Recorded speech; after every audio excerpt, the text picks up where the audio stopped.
At AEW All In, Darby Allin was about to get set on fire, but who showed up to save him?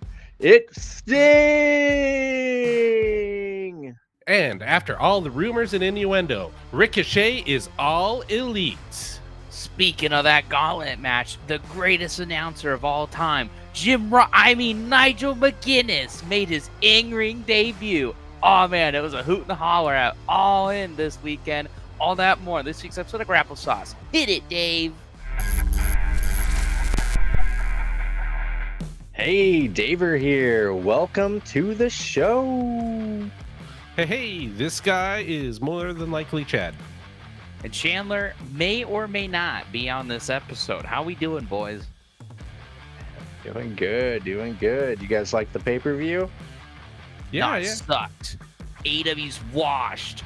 I'm kidding. It was pretty good. If you do not like AEW, either A, give this pay-per-view a shot, or B, don't watch this one, because we have some criticisms, but by and large, it was a fantastic pay-per-view.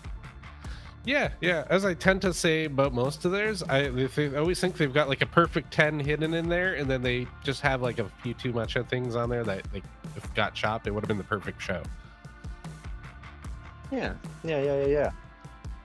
We had a couple title changes, couple returns, a big debut. Ooh. Pretty much a typical exciting AEW pay-per-view. They usually deliver on stuff like that. So we don't get a debut every pay-per-view, but quite a few of them. So especially those like battle royal gauntlet match type matches, battle matches. Yeah, the gauntlet battle match. Yeah, that's quickly becoming my favorite weird AEW stip. I think of them all. Yeah, it's better than like a Blood and Guts or Anarchy in the Arena. It's just always fun. Like the one on the lead up to Forbidden Door was fantastic because you got to see people like Shota Umino and Hechicero. And this one was great because we got to see like Nigel McGuinness, Zack Sabre Jr., that Rick guy, Ryback. Did he show up? I can't remember his name. Ricochet. Yeah, Ryback was actually supposed to be number 20, but they didn't make it that far. Gosh dang it. Luchasaurus, you suck. Yep. Yeah, a couple of the other goobers never made it out there, like Evil Uno. I don't know who else. By the way, so we tried to predict all 21 entrants, right? You know how many we got right? Not a lot. 3. Wow. Hangman Page was one of them, right? No one guessed Hangman Page to be in it. What about Okada? So I guessed Okada and I guessed Ricochet. And Dave, you guessed Mark Briscoe.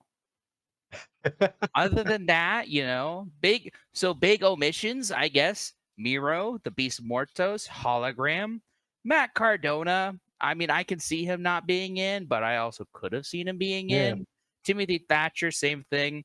I'm not surprised that Joey Ryan wasn't in or Marty Scurll. But then again, if those were in, Chad would have gotten 1,000 points. So,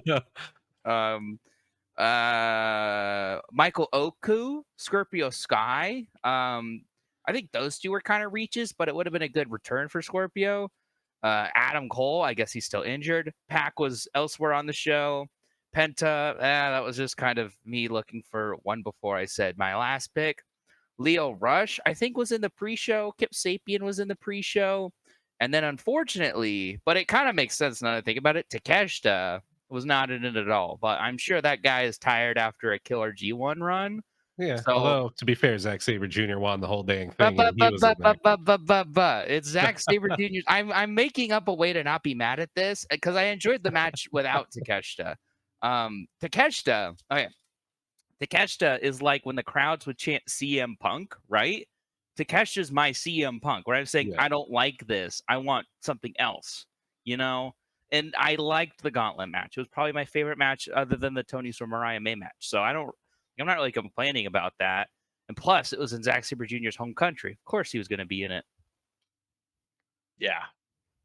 Really love that match, except for the ending. Oh, I loved it. It was I got Um, swerved. yeah, like I like that Christian Cage came out all limping. Then Luchasaurus, not Kill Switch, came out after him, and we're thinking, okay, finally he's gonna turn. Like it's time to pull the trigger on that. But no, he helps Christian Cage win the freaking thing. Oh, but I don't know. I don't know. It might have to marinate with me a little bit, and See, I'll be here's the okay thing. with it. I don't know if you know this, and I'm not making light of it. I'm just saying as a fact, Brian Danielson's father is not alive. Did you think of that? Did you consider that? Oh. So Wow. there's the feud. There's the feud. It's right there on a silver platter. Yeah, for sure. I think you just Yep. spoiled it for me. Sorry. But yeah, the only match on the card that I really didn't like, and I can't quite pinpoint it, Monet, Britt Baker. There was just something off about that chemistry, ring rust. I don't know. I don't know what it was, but I don't even know if it's man, ring rust because Britt Baker has had other matches that were good. Like the one with Sheeta and Dynamite was a lot of fun. So and Monet and Sheeta was good. yeah, I don't know. I thought Monet looked like crap in this. Like if I Yeah. had to blame someone, I know I'm no expert, but I would probably blame Monet because I can't remember. I think it was like a backbreaker where typically a smoother wrestler would pick them up, bounce them off the ring to give them a little bit more momentum and bring them on their knee. But she would like glance the ring with Britt's knees and then put like maybe she just shouldn't do that move if she can't pick them up that high because it looked like crap. And then the moneymaker that she hit on Britt was like by far the worst one she's hit. And she needs to stop using this. The bank statement, the moneymaker. What's it called? The money statement? What's the new one called? Uh, Her Man, submission. I forgot already. I Yeah. don't even Just care do enough. that. It's so much better. Like yeah, like she has a slick way of knocking someone into it and then hitting it. It's such a like a fun finisher. Why don't you just use that? And it was also disappointing because all the cool stuff Britt Baker was doing and all the moves she was doing, I thought she looked great. And then, oh, one of the crappiest finishers of all time. Ah, it's over. So if this was a better match, I probably wouldn't be so like upset that Monet or retained, but I just thought it was lame.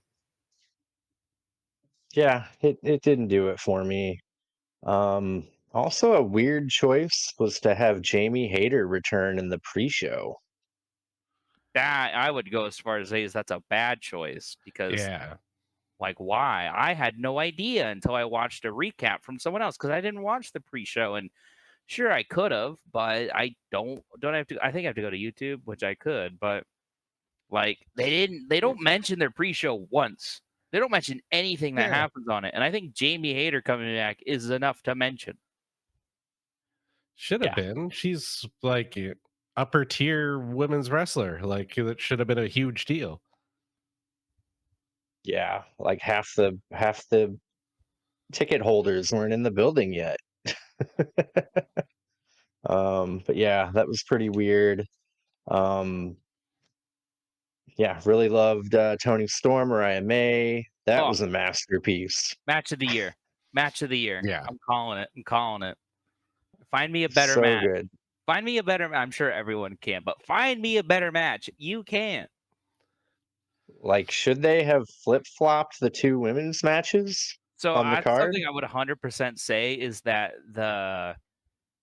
I don't know if you call it the production where it's like the match order was way out of whack, and I was actually really pissy that the women's world champ is second on the card because I know it's the Chris Jericho Kevin Owens feud from WrestleMania 33, where Jericho and Kevin Owens were supposed to main event, and then they got bumped to second, and Jericho was really pissed because he's like, "Come on, no one cares about second match on the card." And yeah, they were really into this match, but still, I kind of have to agree. Like the second match on the Yeah. card is hard to Especially on a 4-hour pay-per-view by the end of the main event, you've kind of sorry, like as good as the match was, it's kind of left you at that point. yeah. it didn't leave me because I watched the show in 2 chunks, so I think that was, I was able to easily remember significant things from each part more, but especially if you're there, you're gonna forget it after Nigel and Okada and Zack Sabre Jr. and Ricochet and Sting and all this crap that happened, Taz hitting a Taz mission, like, you're gonna forget it all after you get to, like, the Bryan Danielson stuff. So, I was just a little pissy, so I would've, like, swapped those 2. And I was a little upset because I was like, wait, does that mean Jack Perry and Darby Allin are the penultimate match on this card? That sucks. But then a little guy came out, a little goober came out, and so it makes sense. It was a pretty good moment. Yeah. I didn't hate the Hook Jericho match. Neither It did was I. all right. I liked it more than Monet Yeah, Baker. it was one of the 2 quickest matches. Like, there's 2 matches that were both around the 10-minute mark that didn't overstay their welcome. They did what they needed to do. They both had a cool moment, and I thought there was no way they could like push Hook up. And don't get me wrong, I don't think he's like running up the card anytime soon. But I liked how Jericho was still able to elevate him yeah, in the learning tree too. yeah, he held his own against 3 people. Kind of a badass. Mm-hmm. Hmm. What's up with Big Bill being so over in England? I don't know. It's just certain people and certain like Baron Corbin was way over on a France House show. Tavion Heights, who's like this NXT guy, was super over when he went to Noah. Like the whole crowd was chanting for him, and he was going up against like like no Noah people. So I don't know what the fuck was up with that. So I think it's just certain people in certain places, and I mean Big Bill's awesome. So he's not the most over guy in the crowd awesome or most over guy in the card awesome, but he's awesome. Yeah. Yeah, yeah. How about their announcement about AEW Grand Slam in Australia next year? It appears to be a pay-per-view. It's on a Saturday. So are they That's bumping exciting. that pay-per-view calendar up to 10? Uh, Probably. yeah, I mean, if they're doing that, they better be on Max. That's all I Right. gotta say. Um, And then but Forbidden yeah, Doors in London, and it's in All In time. So I wonder, like, what's the pay per view schedule going to be like for next year? Did they announce when Y'all In will be? I yeah, think yeah, it's in that's in July. Texas. Yeah, it's going to be in July or June or July. One of the J months. Hmm. Um, no, I literally looked up All In AEW 2025, and it said AEW Forbidden Doors set for August 24th. Like I didn't look that up. Whatever. Um, but yeah, it's in Texas. That's all I know. Yeah, it's July 12th. That one's also on a Saturday. Are they switching to Saturday pay per views? I think Tony Khan said something about that in an interview not that long ago. So yeah, hopefully they release their whole full calendar year like they did earlier in the year for Yeah. Yeah, 2024. that That's was pretty helpful. really, really convenient. The only thing that changed was All Out being pushed a week later. But yeah, it's crazy. We have a whole nother pay-per-view in 2 weeks. Hmm. Hmm. We know one of the matches already. It's Pack and Osprey, so that's Yeah. cool. Yeah, that should be good. I don't even know where it is, where it's Chicago. going to be. Oh, okay. Great. We're going to get a Pepsi Phil chance. I was surprised. I There's was a little bit. surprised. There's a little bit during the glass spot. Hmm. Yep. And some during Yep. the Young Bucks match. Yeah. But yeah, Grand Slam in Australia, Forbidden Door in London next year, All in Texas. So that's 3 stadium shows in 1 year. Wow.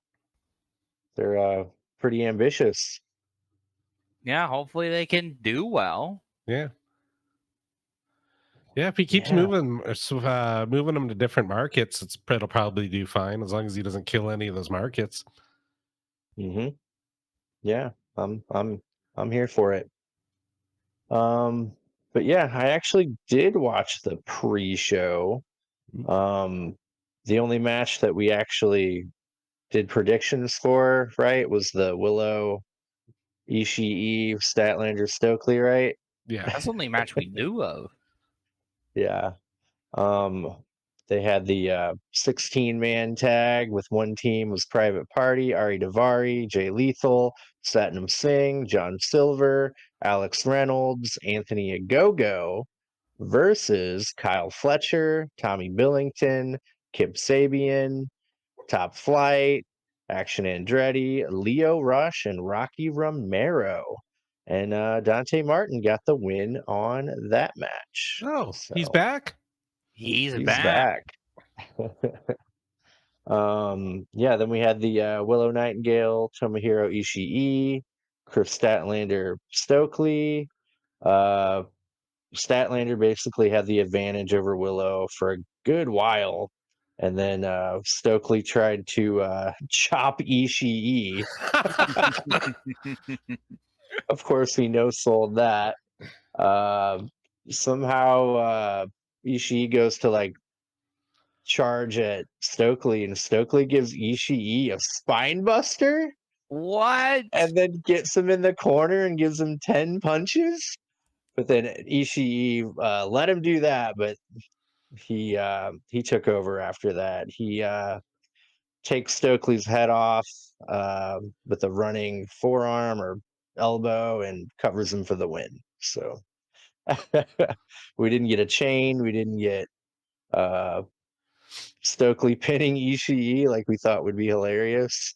Ah, Uh, oh so, well. so yeah, that match happened, and there's something going on. I think they're working out some stipulations for Willow and Statlander with the CMLL Oh, yeah. championship. Yeah, this match, the winner of this match gets to pick the stipulation for Chris and Willow at All Out. Cool. Yeah, I'm looking forward to that. Um, then we had one more match before the pay-per-view started. Dustin Rhodes and the Von Erichs with Sammy Guevara and Shibata versus the Cage of Agony and Matt Taven and Mike Bennett. Uh, basically, Dustin gets the pin. Uh, And then after the match, Kevin Von Erich gives Matt Taven the Iron Claw, and then all the other guys give the other team an Iron Claw. It's kind of cool. So it was cool seeing Dustin come out with 2 belts too. He's Ring of Honor Trios and Ring of Honor Tag Champ. So good for him. He's cleaning up Uh, all those Ring of Honor titles. Tony Khan's like, please don't go back to WWE, even though I know you will. Please don't. yep, yep. I'll give you Uh, all the Ring of Honor belts you want. You want yeah, to beat Mark Briscoe? Okay. You want to beat Lee Moriarty? Okay. Just don't go. yep. You want to beat Athena? Let's do it. Can I beat Okada for the Continental? No. Can I beat Ospreay? No. Can I beat Danielson? No. Oh, all right. Well, Aw, I guess the Ring of Honor yeah, Women's TV title will do. yeah. Uh, Then we got this really weird segment, which should have been on the main card or the main show. Saraya comes out to whine about not having a match on the show, and the show will not go on. And while she's whining, we hear Jamie Hayter's music. Here she comes. She takes out Saraya's family and Saraya's entourage, and Saraya kind of just runs away like a little scaredy cat.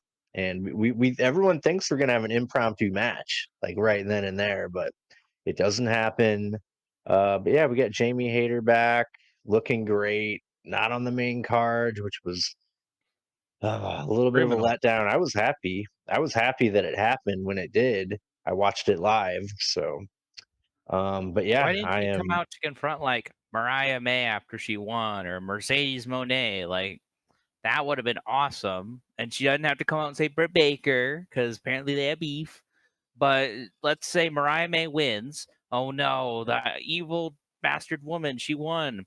And then Jamie Hayter's music hits. She the first challenger for the title she never lost. And maybe they just don't want her to lose immediately upon returning, but I don't know, something, anything.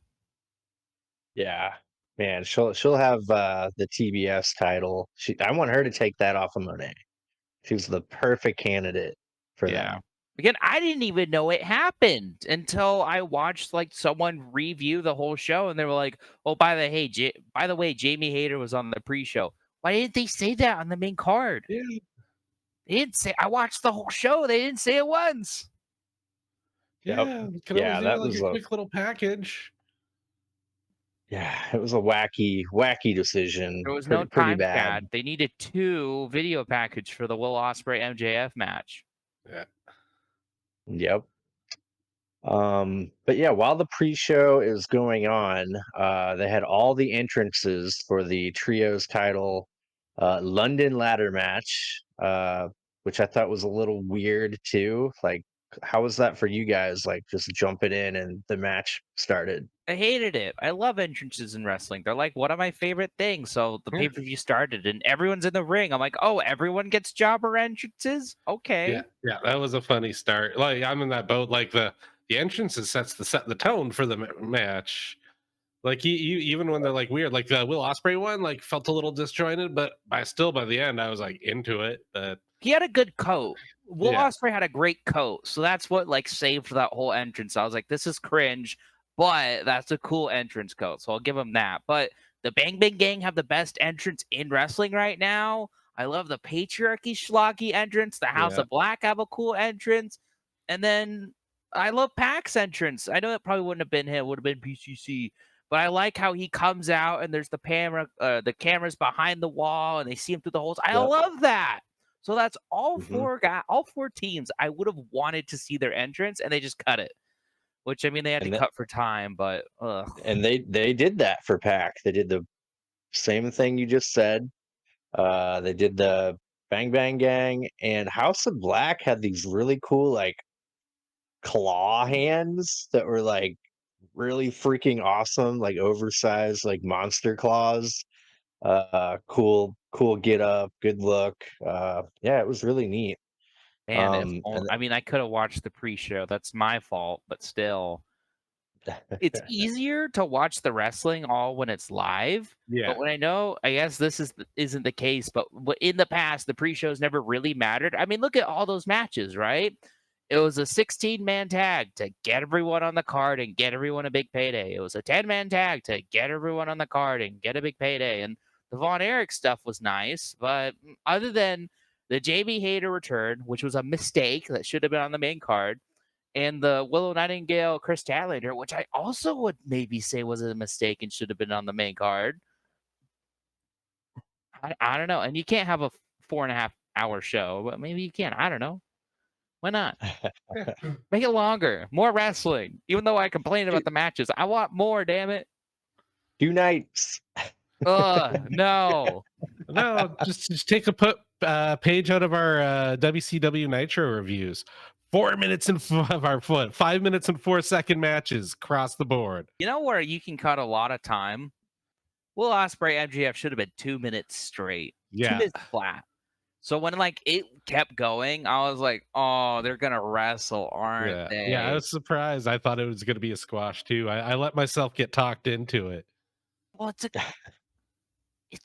other than I know MJF is a delusional heel. I get that's his character, blah blah blah. But why would you have MJF go on and on and on about I wanted 2 minutes flat, blah blah blah blah blah, when that's just a lie? Like it's not even him being delusional. He can say, "Oh, it was an easy victory," and I'll accept that.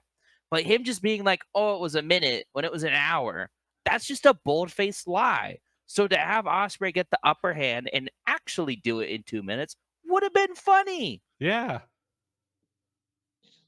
Yeah. Yeah, that was a good match, but yeah, MJF is definitely delusional. Uh So we get to the main card, the main show. All the trios are already in the ring. Christian runs away as the match starts. Typical Christian. No, he was just warming Uh, up. yeah, yeah, Yeah, yeah. getting his jogs in. Uh, the crowd is super hot, especially for Pac. He does a sky twister on the pile of guys from the top rope to the floor. The Guns do the Dudley Boys get the table thing, which I thought was pretty cool. Every man is down, so Christian runs out to take advantage and grab the belts, but he gets beat down by everybody. They're like, we've all got beef with you. uh, Mother Wayne tries to climb the ladder, but the Guns stop her because I guess technically she's freebirding it, kinda. I mean, that's kind of something that hasn't really been like talked about before. Is like if you got a third man in the team, can't they just climb the ladder? Like, aren't they a part of it? So, like, typically they're sent to the back in these matches. So Mother Wayne tried to climb it. I liked all the Mother Wayne nonsense in this. I Yeah. thought it was funny. Oh yeah. Nick Wayne gives Brody King a Wayne's World on a table, and it looks like he hurt himself more than it hurt Brody King. Wheeler Yuta, Claudio, and Pac work as a team. Like they were doing really great, like together, which was kind of like, not expected. uh, Claudio has Colton on his back, and Brody has Austin on his back, and they're climbing the ladder, and they both fall backwards onto tables simultaneously.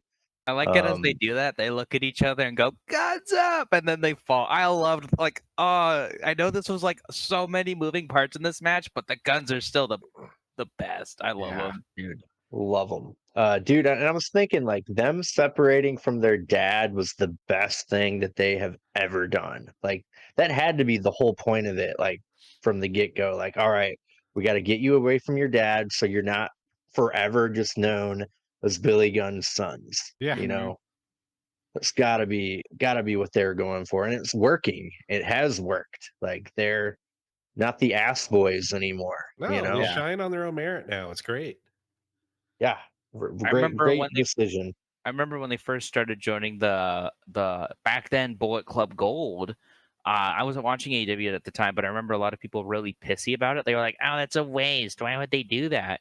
And now it's like, nah, that like it's such a good group. I love the Bang Bang Gang.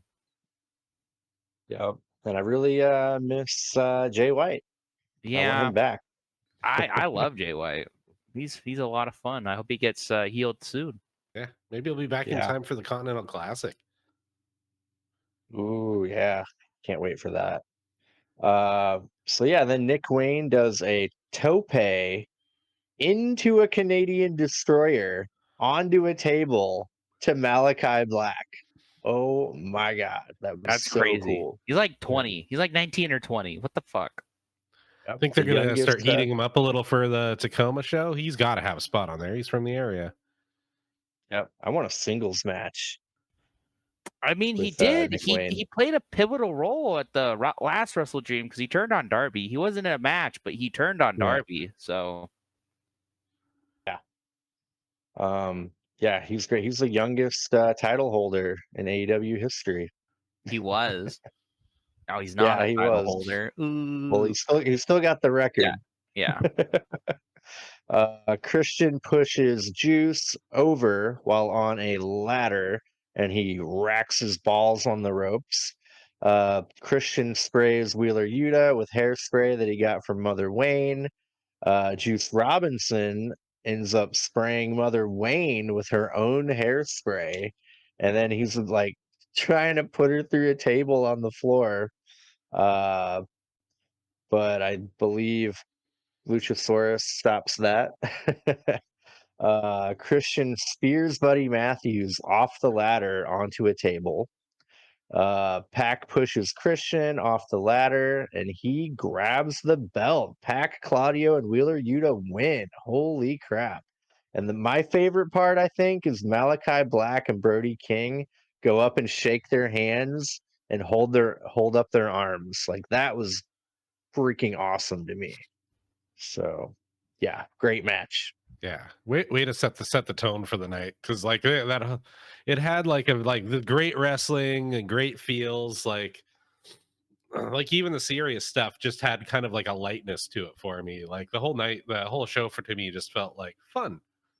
Mm-hmm. There's how wrestling's supposed to be. I had a ton of fun with this match. I loved there was a bit where or Kill Switch. Sorry, he was still Kill Switch. Sorry for dead naming him. He went on a choke slam fest. I had a great time with that. Like specifically, he choke slammed Yuta onto Claudio. I thought that Yeah, was really funny. The guns, like I said, were a really big highlight. I had a great time with them. I like how Claudio countered the 310 to Yuma with an uppercut. I thought that was a lot of fun. Um, and then Juice blocking the spray with the chair and then going to hit like some sort of pile driver on Martha Wayne or Mother Wayne. I was like, no, no. And then of course they stopped him. But I was like, are they gonna? You can't hit her. You can't hit a mother. I had a lot of fun with this match. I had one teeny weeny itty bitty nitpick, and it's like really small because Pac winning is inarguably the right choice. On board with that. It's just kind of the way. I love that he sneaked up. It was like a bastard way, but like Killswitch was just kind of standing there looking up, and like, how did he not see Pac and immediately like, oh, I should stop him, right? Like Luchasaurus was looking at the ladder, and Pac climbed up it. I know he was helping Christian, and you could say if he stopped, Christian would have fallen, and at least Pac pushed Christian onto Killswitch. Although that was fun, but I just didn't like how it's like he was looking at the ladder when Pac was climbing up. And like if I were him, I would have immediately gone over. But other than that, it was a really fun match. yeah, it's cool. I was happy that Pat got his moment, and I don't. I think this trios team will work out. Hopefully they'll get some good airtime and a few good matches in there. Yeah. I love the odd couples, Yeah. thrown together. That situation is always a fun trope in wrestling. Yeah. So can we start calling the Pack Pool Combat Club? Packpool Ooh, Combat Club. yes, sir. Blackpool Combat Cool. out. Packpool Combat Club in. Yep, good stuff. Yeah, really love this match. I wanted Christian to lose, really. I thought they were gonna win, like for sure. Uh I wanted Bang Bang Gang to pick those up before I knew who the mystery team was gonna be. I think if I would have known that for sure, I think I would have changed my answer. But yeah, it is what it is. So yeah, after that we got, man, I think this was my match of the night. uh A+ A- storytelling. Mm-hmm. oh my god, AEW Women's World Championship match, Tony Storm defending against Mariah May. Man, they're brawling right when the bell rings. Mariah goes for a mayday, but can't. And then Tony quickly goes for a Storm Zero, but she can't hit it. Then they go right back to brawling. Oh my God. Mariah May power bombs Tony Storm from the apron to the floor. Mariah gives Tony Storm a running knee from the apron to the floor. Mariah May kisses Nigel, then slaps her own mother. How can you slap a mother? I was stunned when that happened. When that happened, I was like, "Oh, this is the match of the year. This is Yeah. already one of my favorite matches so far." And it's like halfway through. Dude, yep. Then Tony Storm gives Mariah May a Storm Zero on the steel steps. Then she goes over and hugs Mariah May's mother. Mariah May is bleeding all over from her forehead from that Storm Zero. Mariah May gives Tony a hip attack, then another, then another, and then she goes for another, but Tony Storm counters with a lariat, really nice looking lariat. Then she gives Mariah May a hip attack. Then Storm Zero, Tony covers, but Mariah May kicks out. 2.99999. Oh my gosh. Like, whoo. They both low blow each other, then headbutt each other and fall to the mat, and the crowd loses their mind. There's a Poetry. standing ovation. Like everyone understands this is beautiful. Like this is a masterpiece. Man, oh man. Uh, at one point, Mariah May goes for the title, but Luther grabs it before Mariah can. Tony hesitates to hit Mariah May with a shoe. She just can't do it. So Mariah May knees Tony in the back, then in the front, and then hits a Storm Zero for the win. New AEW Women's World Champion, Mariah May. And so she leaves, goes back, goes to the back, and the crowd definitely gives their respect to Tony Storm. They're chanting her name. They did that thing you were talking about, Tony Storm or whatever, like they do with Mhm. Cody. Did you Yeah. hear that? Yeah, Yeah. that's just a football chant. Like it's a British thing.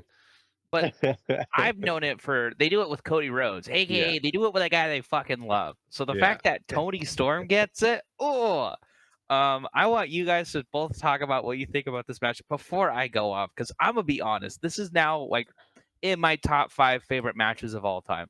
Wow, high praise. I loved it. I fucking loved it.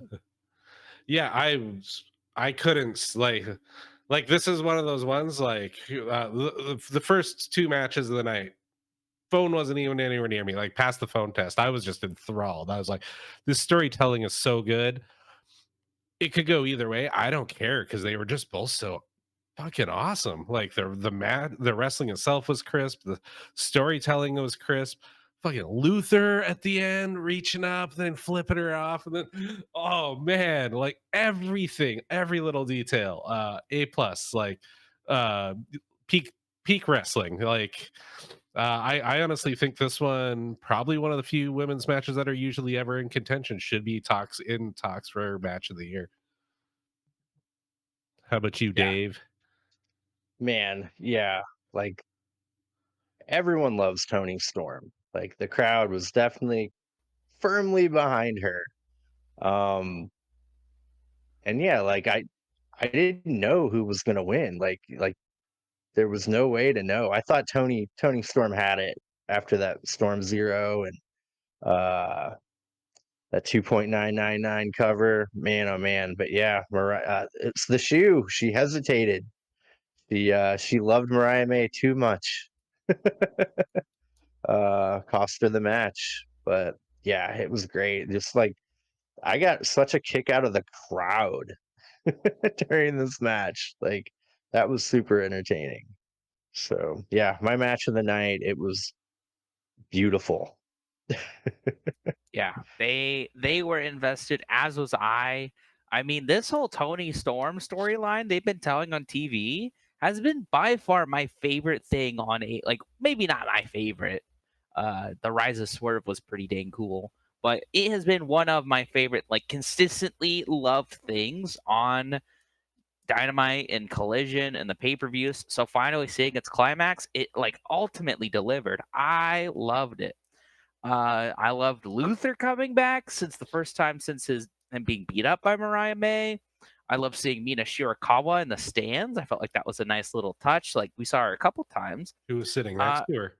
what? You see who was sitting next to her? Who? Rachel Ellering. Yep. Really? I Yeah. didn't. I don't know her that well, so I didn't. I couldn't tell. But that's cool. Um, I just loved it. Felt like Mariah May has been studying Tony Storm this entire time so she could have a counter for every single one of her moves. But despite all that, Tony Storm is still Tony Storm, so she was able to power out of it. Um, like Tony Storm isn't like a huge person, but she still feels like an ultimate powerhouse of the women's division. Like probably like if I had to guess the strongest women's on the roster, and that's just an aura. So I loved it so much. I loved Nigel on commentary. He was so funny throughout this entire match. I liked how he was like, "Will Tony Storm's reign be like the silent movie, polio, the buggy and horse, where it goes out and dies?" And then Excalibur just went, "Okay." Like I thought that was so funny because I was actually into what he was saying, and then Excalibur was just like, Whatever. does it. I liked it. I thought it was funny. And then of course Mariah May kissing Nigel. Nigel's wrestling career was revived by Mariah May. Can you believe it? Um, and then poor Luther, he got taken out. She slapped her own mother again. Like, who would have expected that? They were like, "Oh, this is Mariah May's mother, second time seeing her wrestle live, and she gets a slap for it. What the fuck?" Even though I'm sure they worked that through beforehand, but it was fantastic. And then Tony Storm going over and comforting her. What a champ! Like, she is the best. Remember when this started, she was a full heel, Yeah. and I remember this feud so well, or this whole storyline where Mariah May was like, "Oh, I'm gonna be having my match on Collision. Are you gonna go see it?" She's like, "I don't watch wrestling." Could you and now it's here, Yeah. where even after Mariah May has done all these awful things to her, Tony Storm still can't take her out. Brilliant, brilliant. And then the dual low blows, the dual headbutts. Oh my god. Dude, Mariah May kicking out of the Storm Zero. I also thought that was the finish, even though I got spoiled. I was like, please, Tony. And then I loved the finish. And then the Tony streak is over, unfortunately. But it was a fun time while it happened. I'm glad I got to see basically this entire Thomas Tony Storm arc. It was fantastic from beginning to end. And then I loved the last bit, Nigel just being like, "I need a break. I need a break." And I was like, all right, that's him leaving the commentary stand so they can bring Taz out and Taz will finish the show. But that's not all, folks. So I'm not kidding. So I think this is up there with the Swerve and Hangman death match as two of my favorite AEW matches I've seen since I started watching this. yeah, this is definitely my match of the night. It was probably one of the best matches I've seen in quite a while. Like, Yeah. it's definitely up there for me too. It's one of those where you Gosh, remember why you love professional wrestling and you're like, yeah, this shit's pretty cool sometimes. dude, this is like a year and a half in the making, or like over a year, basically. Yeah. Oh, and then Tony getting a standing ovation at the end. I was like almost moved to tears. I was so drawn in by it. It was so well done. Yeah, it was fantastic. Yeah, loved it. Do you guys think she's gonna drop the timeless gimmick or keep it going? Did that snap her out of it? I think she'll keep it going, but like reduce it a little bit. Yeah. I think it needs to evolve in some way. Yeah, or Yeah. change it. Maybe she goes even more crazy, but I don't know. I'm interested. Yeah. Either she's going to take a month off because she's worked her ass off for the last couple months, or she's going to be right back on Dynamite wanting a rematch. Either way, I'm invested. Maybe she can jump up a few decades and come back with like a 60s or 70s look. That would be funny. Yeah. Yeah, Maybe. I think that'd be good. Yeah, maybe like you say, she'll evolve the gimmick a little, and maybe she'll go after Monet or something. That'd be cool. Yeah, cool. Yeah, that'd be really nice. So Yep. I want that. I want that. As long as she ends up on top. I was gonna say, even if she loses, I think that's when people like really realize that Monet is kind of washed right now. Because Tony Storm is arguably on, like, I haven't seen all She's her on work. another level. She's on the run of her life, and you can always tell when a wrestler's on their run of their life because you just feel it when they come out and the crowd is super excited to see them. Monet is washed up. She can come back, but she is like on the opposite of the run of her life. She's on the worst run of her career, I'd say. So I think if you get those opposites in the ring, I think people notice and they'll really start like the Monet won't just be, oh, boo, you're a heel. It's a boo, go away. I don't want to see you. Yep, exactly. But yeah, loved the match. It was freaking unbelievable. Yeah, nothing but good things. After that, we got Hook trying to get revenge on Chris Jericho and win back that FTW title.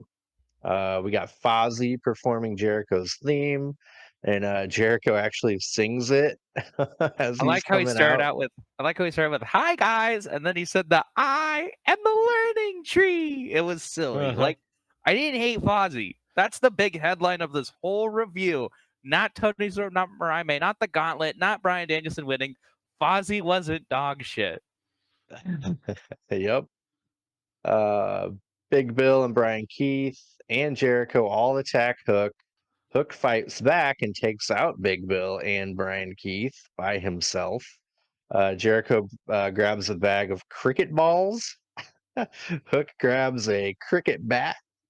Hook throws cricket balls at Jericho and chokes him with the cricket bat. Uh, Hook reverses the walls of Jericho into the walls of Hook. uh, Big Bill, I wrote down is super over in England. The crowd loves him. Jericho nails Hook in the head with a trash can, or let me be correct here, a rubbish bin for England. Oh, he's got the lingo down. Hook tears off his eye bandage, and oh, guess what? He pulled a Moxley. He can see. You called it, Chad. Yeah.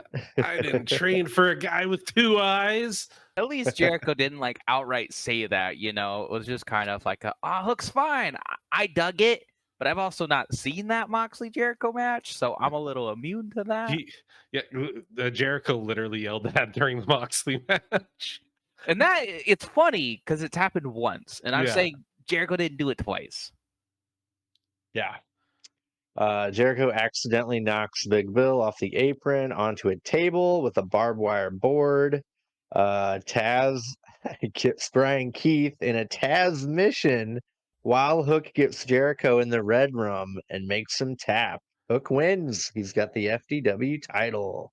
Yeah, this match was fun. And then Taz getting physical. Everyone loved that. The Yeah. whole building popped. So yeah, I kind of enjoyed the match, to be honest. Yeah, I had very low expectations for this, but I thought they did it well. As much as I would have wanted to see Samoa Joe come back in this, I think it was much smarter to have Hook take them all on by himself. And it's not in a Dax Harwood way where he's just a tough guy and better than them. Like he used his smarts and was quick, and half the time it was Jericho. Like Jericho hit Big Bill with the stick, and then that made Big Bill fall into the table. So it was smart. No, and it was a lot of like desperation moves when he was getting them. Like it was like, oh crap, like he just grab him and suplex him really fast. Like it was, yeah, he didn't look overly strong. It looks like, oh crap, I need to do something. It's 3-on-1. He's fighting to survive. He wasn't like powered up, power rank 98 Dax Harwood level. Yeah. You're right. Power rating 98. Come on, he's a full 100, man. He's a full 100. But yeah, I quite liked how this was done. And then I would genuinely say that Taz bit was genuinely special, and it didn't help him beat Jericho, but it helped him like neutralize Brian Keith, and so I thought that was like brilliant how they did it. But my favorite part of the match was when Hook took the bat and like satched it up against Jericho's crotch, was going to do the suplex, and he went, "Hi guys," and then did it. I loved that. But yeah, so I'm gonna be honest. This first half of this pay-per-view flew by. I didn't even realize it was 2 hours, but holy crap. Every single match was at least fun. And that's crazy. Yeah. Yeah. Yeah. What do you think about it, Chad? Yeah, it was great. It didn't overstay its welcome. Like I said, I think I can't remember what the other match was, but it was one of the two shortest matches on there. So it didn't overstay its welcome. The funny bits were actually kind of funny, and the violence was good. And then, like you said, all of a sudden you had that feel good moment with Taz doing the thing and Hook winning, and we went on our way. It was what it needed to be, and it didn't drag the show down, which thank God. Yeah. Yeah. I enjoyed it. I didn't come out of it thinking Jericho needed to retire as much as I have. They did you hear the fan trying to get that chant going at one point? And like people didn't really catch on too much. So yeah, Jericho nailed a lion salt. He's still able to do that. When he starts to be able to consistently not nail that, I think that's when I'm gonna be done. No, Like but when the he last can't, couple. yeah, he's nailed the last couple of them. But when he can't do that, or if he like really fucks one up, then I'm no longer gonna tolerate it. So Hey, to be fair, when we watched WCW Halloween Havoc 1997, in the match that young Jericho had with Ghetto, he fucked up the Lion Salt then. So I think he's always just gonna fuck it up sometimes. So Yeah. this is like when yeah, Takeshita beat him. Jericho's earned a little bit of leeway with me. I'll let him get away with some stuff for a little bit, but I'm yep, watching him. right. Um, but yeah, after that FTW championship match, we got the AEW World Tag Team title match. Young Bucks defending against FTR and the Acclaimed in a three-way match. The Young Bucks have some Sergeant Pepper looking jackets on for their entrance. FTR have Bret Hart inspired ring gear. I like that they did that right after CM Punk did his Bret Hart ring gear at SummerSlam. Uh, little later in the match, Bowens tags in and takes out the Bucks. Gives Matt a famouser. He gives both of the Bucks a Scissor Me Timbers with Max Caster. Uh, then we got Dax Chandler taking everyone out because he's the best in the world, right? I think it was both the Acclaimed and the Young Bucks he took out on his own. And I literally wrote the same thing. I said, again, why is Dax the greatest wrestler ever? Parentheses, not compliment. He's just Dax. He's just a bald guy who loves his family and he's a tough guy. What did Max Caster whisper in his ear? Like, your daughter sucks. And he's like, I'm hulking up. I'm Daxing up, brother. Yeah. Ugh, I actually liked this match. That didn't bug me that much, but I still was like, come on again. Like, what? Yeah. Yeah, I had to make a note of it. Uh, let's see. Dax and Bowens give Matthew a superplex, kind of teaming together randomly. FTR hit the Shatter Machine. Dax covers, but Nick pulls the ref out of the ring, and I guess they were covering Matthew. Max Caster helps Matthew give an EVP trigger to one of the FTR guys, and then he helps FTR give the Shatter Machine to one of the Young Bucks. It's like, what team is he on? I love that. It was my favorite part of Uh, the match was just him like, I don't know, I guess I'm helping you now. It's yep, funny. Like, he's like, yeah, why not? yeah, it was good. It was good. The Young Bucks low blow the Acclaimed and pump up the Reeboks and super kick the Acclaimed. Anthony Bowens kicks out of a uh, let's see, what was it? Pin. Three times in a row. Matthew is angry. Daddy Ass gives Matthew a uh, famouser on the title belt. The Bucks hit Dax with the belt. Matthew tries to pin him, but Dax kicks out, then gives him a EVP trigger for the win. Young Bucks retain. And then after the match, the grizzled young vets appear and they're face to face with the Bucks. The Bucks walk away and then they attack FTR. Cool. We needed some tag team uh, spark in AEW. This could really help a little bit. Yeah, I really hope so. I loved it when they popped up on Collision. So, um, yeah, the match. I don't know. I wasn't super invested in it. Uh, I guess the Bucks holding on was kind of the least of three evils to me. My opinion, anyways. I was kind of over the Acclaims. I kind of sort of like, kind of like they just never evolved. It's just the same shtick over and over. And FTR's FTR. So hopefully the Bucks have a cool new feud coming up with, and the grizzled young vets. My hope with the because I wanted the Young Bucks to retain, because my hope with them keeping it is you get some new babyface team to beat them, like a Top Flight or a Private Party, or you get like an Odd Couple, or you get Adam Copeland and Christian Cage teaming up. Like that's just my hope. So that's why I really wanted them to win. FTR will just have another FTR reign, and I just didn't really care about that. And I don't think the Acclaimed are that interesting right now enough to have a good reign. I'm not saying they couldn't surprise me, but I don't think they're doing enough. But I liked this match. It was by far and away not my favorite match. It was probably my least favorite match that I still liked on the card, which is it's weird to say, but I still liked it. I liked how Matthew and Nicholas came out and Matthew mewed at the camera. That was funny. I'm a big fan of that. Do you guys know what that is? It's where he went like this.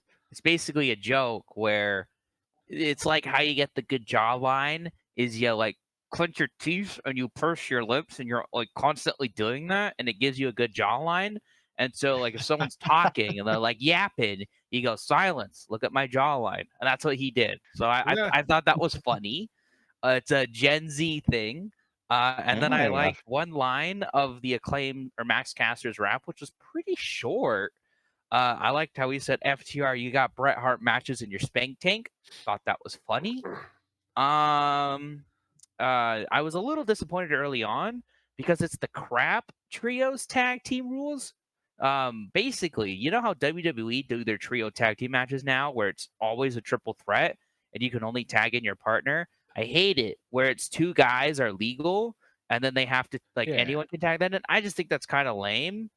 Um, but then again, they didn't really follow the tag team rules. They just kind of tagged in randomly, so it wasn't that big of an issue. The double scissor me timbers was fun. I liked the bit where Max Caster was hitting the EVP trigger and then doing the shatter machine. And then the Young Bucks one, which I think was the right call. And then the Grizzled Young Veterans came out. I was happy for them, but it was a little weird how they would like all they did was they said, grit your teeth. And then they were like, grit your teeth. And I was like, you guys said it too many times. It's weird, but hopefully they can inject a little life in the tag team division. Please. For the love of God, please. Yeah. Yeah. Yeah, I know we've talked about what a shame it is that Motor City Machine Guns won't be showing up and the Lucha Brothers are leaving. So yeah, they need somebody, something. I think I'm okay with it. Mhm. But cool, yeah. Next up, we got a really amazing match, the AEW Casino Gauntlet Battle Match. It was great. Really loved it. We already knew the first participant was going to be Orange Cassidy. Beyond that, we had no clue the order or who it would be. Second entrant, we got Okada looking like $1 million, looking good with that belt, the robe. He wants to hug OC because they're former members of Chaos from New Japan.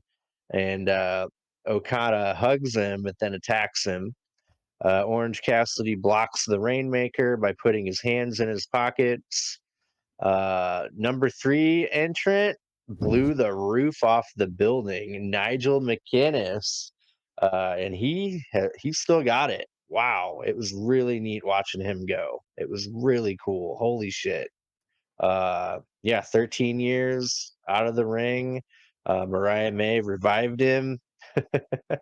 Uh, yeah, really good stuff. Like the crowd, dude, they loved it. I loved it. Everyone loved it. He looked great. Yeah, Taz was like, "Oh, I knew he's been working out, but didn't know he looked that good." Wait, you Uh, missed the best part. Did you hear what Taz also said? Hmm. He was what? like, wait, does this mean I gotta start working Saturdays? Yeah, I'm gonna need a raise. Yeah. Now, like Taz was on point for this match. I think the hook match really like jazzed him up. So I'll take it. He was great. Yeah. Yeah, yeah. So number 4 was Kyle O'Reilly. Number 5 was Zack Sabre Jr. coming off that G1 Climax win. Uh, I like he does the bit where the guy's on the mat and he like snaps their neck with his legs. He did that to Orange Cassidy and O'Reilly. Nigel and Zack Sabre Jr. face off with a bunch of uppercuts. Zack Sabre Jr. takes a neck breaker from Okada and then takes an elbow drop from Okada. Then number 6, Roderick Strong. He comes in and kind of cleans house.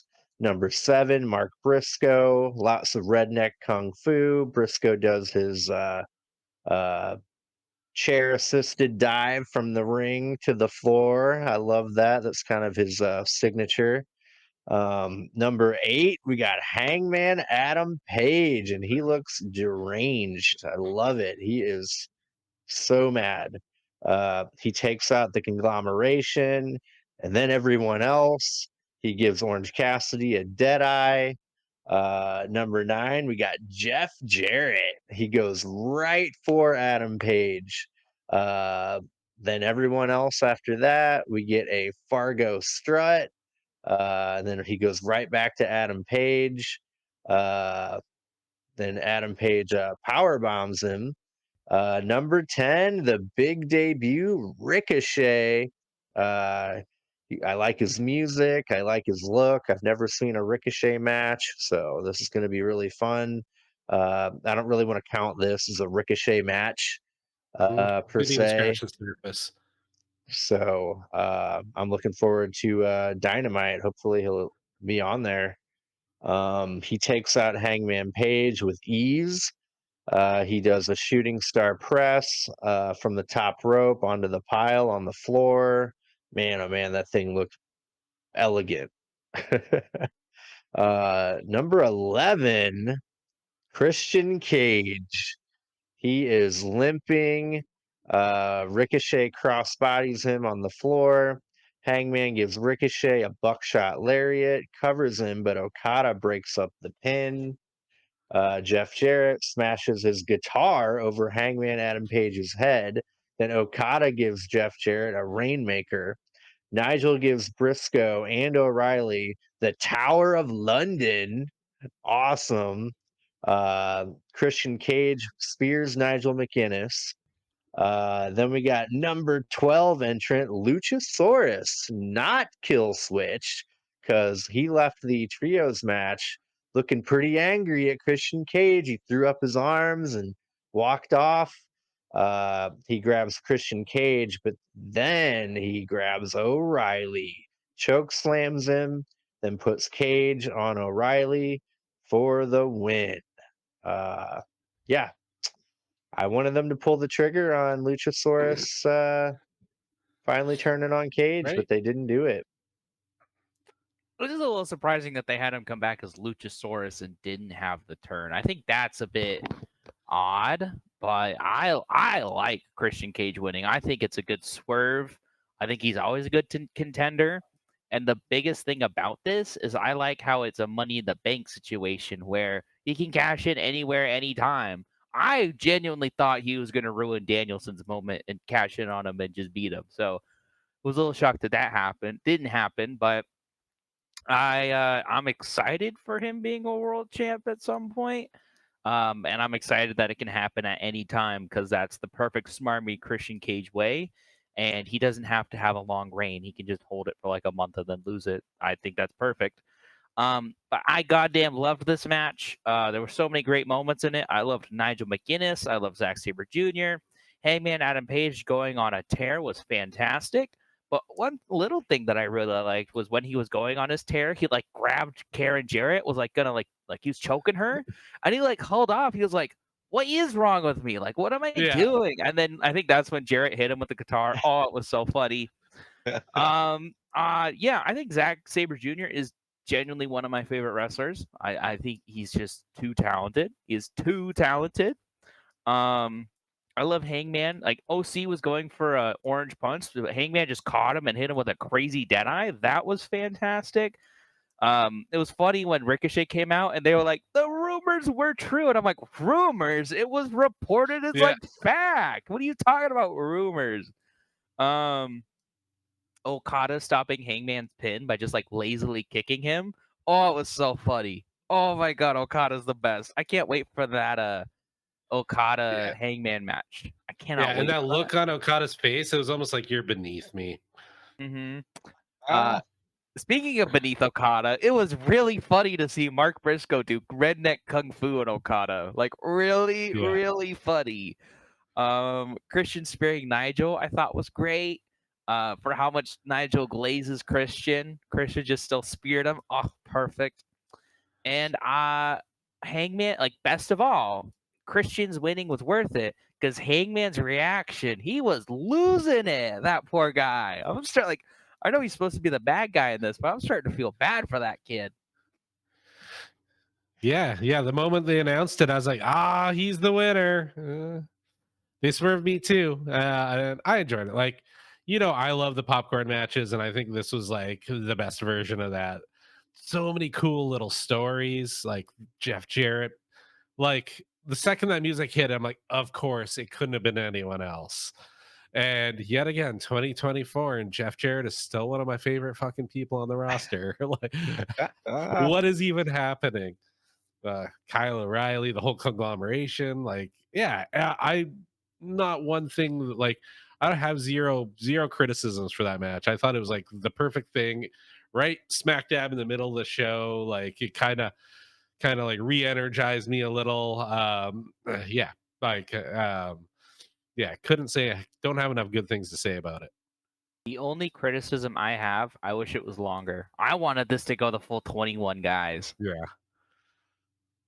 yeah, exactly. There were a lot of people who didn't make it. they they should have kept going, but they don't have all night. So, um, yeah, few of my favorite entrants. Obviously, Ricochet.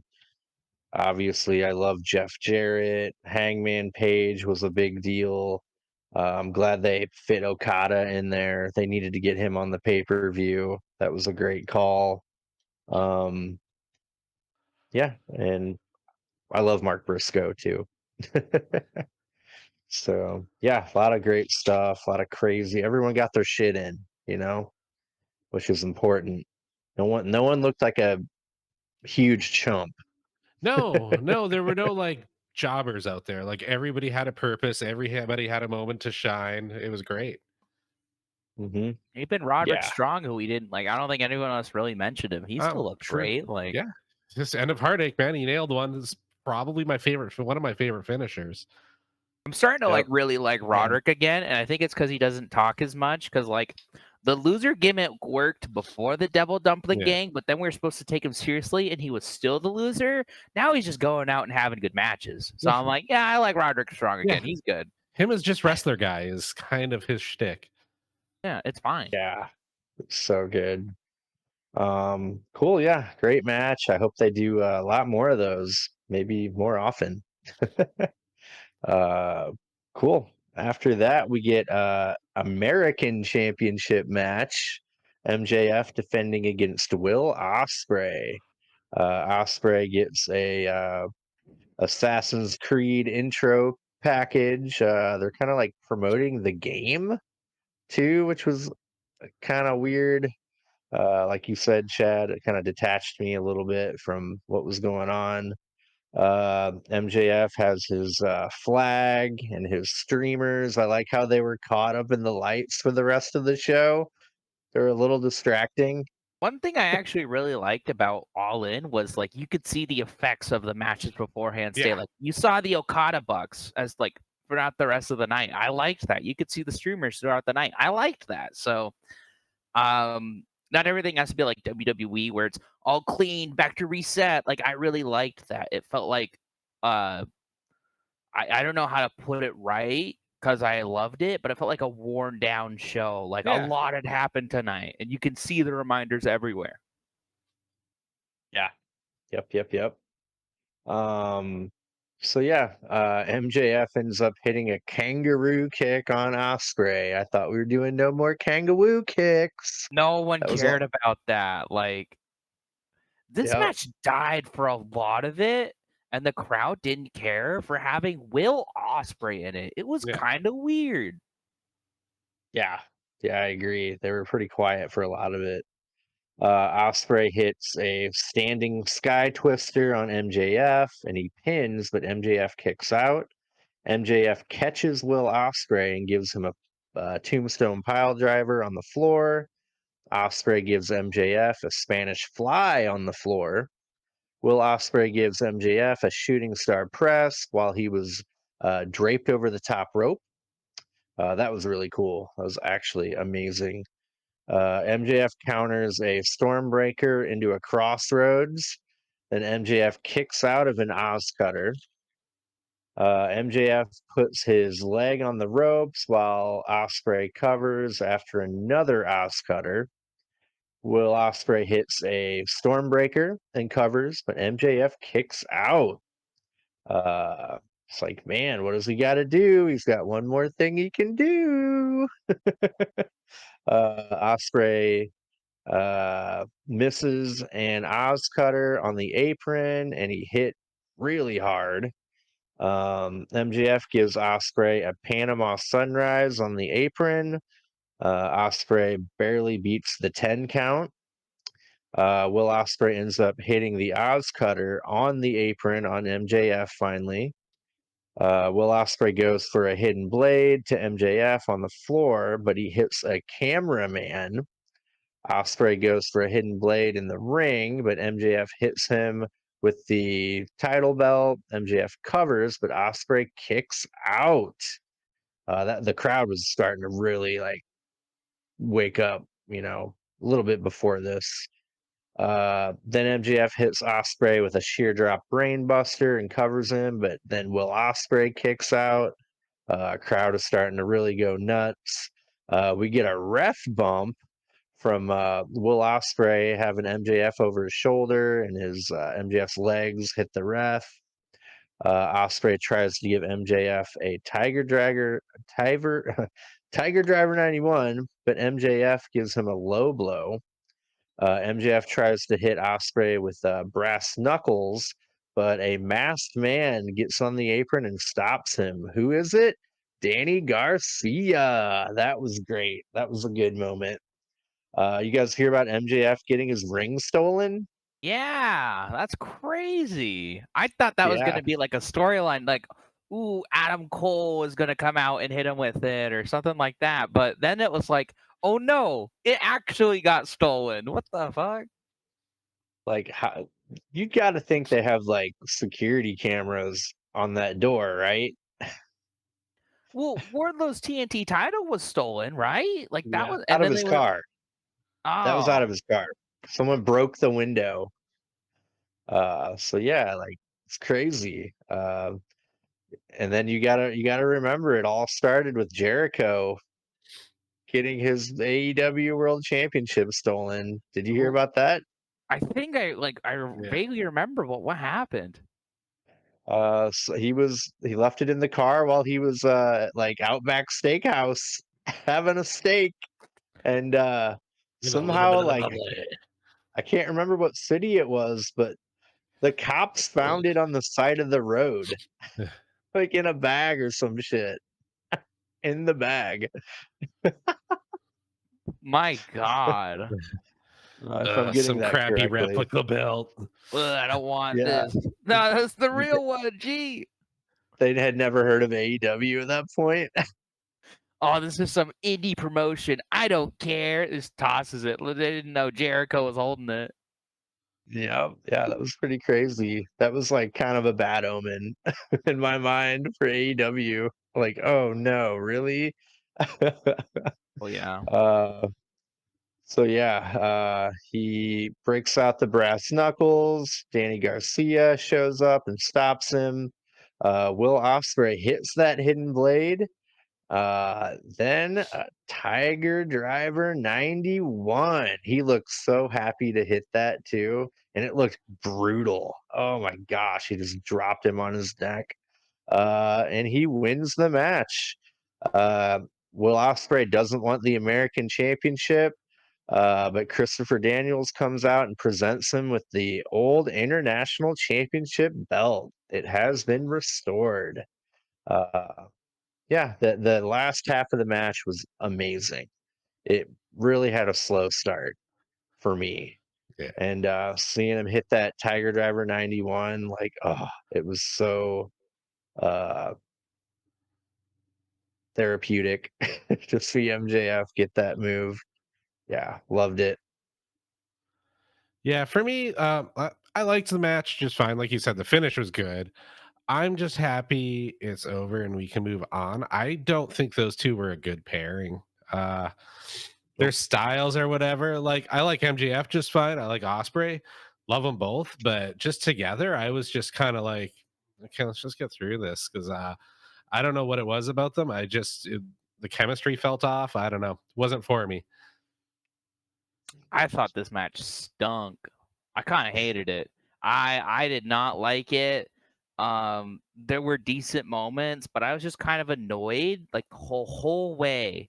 Like it started off bad with the two video packages, one of them being a product placement. I think I said it before we started, but I was like, this is not as the same as Cinnamon Toast Crunch sponsoring the Rey Mysterio Dom Mysterio Blood Feud father son match, but it's pretty close. It's pretty close. But I'm sure it meant a lot to Will Ospreay because it's very clear he's heavily inspired by the Assassin's Creed Yeah. series. I mean, his finisher's called the Hidden Blade. He's called the Aerial Assassin. He's got an Assassin's Creed tattoo. Like, wouldn't I love to be think he's sponsored by done my some mocap for the game too. wouldn't I love to be sponsored by my favorite video game? I'd probably dress up in the goofiest outfit I could, and his outfit actually looked pretty good. So I'll give it that. I felt like I know it's Osprey shtick, but there's way too many flips for how MJF has been disrespectful for him. Like, I know you said the shooting star press was good, and I admit it looked great, but I was like, you should just be going for the hidden blade like 5 times in a row. Like, you should be trying to kill MJF because he's been a bastard this whole time. Um, there was a bit where the match got like so slow. It's like they came back from picture in picture, which because like there's always a way they do it. They have a big like pan out shot and then they zoom in, and then Alex Caliber goes, "Welcome back from picture in picture. We're watching this match. It's MJF versus Will Ospreay fighting for the American champion." And he just did that in the middle of the match, like even with Excalibur saying that. I was like, "There's so little going on in this match that they have to do a picture in picture cut in. It's crazy."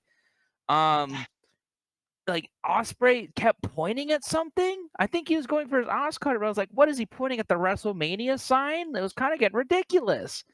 I think I hate the Oscutter because he was going for it like 20 Oof. times. He was spamming that one. And it's like, just stop. Just like kick him. Like that's working. All your kicks are landing. Why do you keep going for this move where you have to turn your back and put yourself in a really vulnerable position? But I liked one of the 50 times Osprey was going for the Oscutter, it was on the apron. MJF just kind of fell. I thought that was a good spot. And then MJF low blowing to get out of the Tiger Driver was fun. And of course I like seeing Daniel Garcia back.